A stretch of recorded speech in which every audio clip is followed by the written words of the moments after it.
اور اسے کفر پاکستان کا نام دیا جاتا.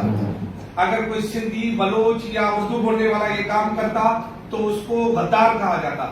لیکن کل جب سری لنکا اور پاکستان کے درمیان کرکٹ میچ ہوا ہے، افغانیوں نے کراچی میں جشن منایا ہے پاکستان کی شکست پر.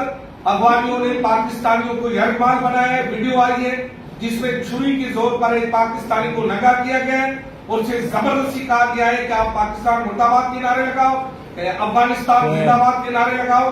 اگر ہمارے وطن میں افغانی آ کر ہمارے وطن کے لوگوں کو یرغمال بنا کر ہماری کرکٹ ٹیم کی شکست پر فتح بنائیں گے تو پھر یہ پاکستان کی ریٹ کے پر بہت بڑا سوال ہے.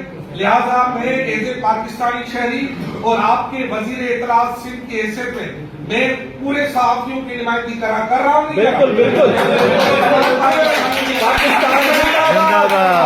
مطالبہ کرتا ہوں کہ فوری طور پر نوٹس دیا جائے اور ان افغانیوں کو جو کہ غدار پاکستان ہے ان کو فوری طور پر سزا دی جائے، ورنہ دوسری پریس کانفرنس میں ہم آپ سب کا احتجاج بھی کریں گے، ہو سکتا ہے بائیکاٹ بھی کریں گے. پاکستان زندہ باد. افغانیوں کو بھگاؤ.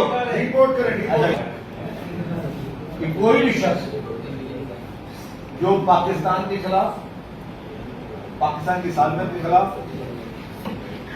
غلط کام کرے گا اور غلط کوئی طریقے سے پتا کر رہا ہے تو میں ابھی فوری طور پر آپ لوگوں کے موجودگی میں آئی جی صاحب سے بات کرتا ہوں، آپ کی موجودگی میں صحیح.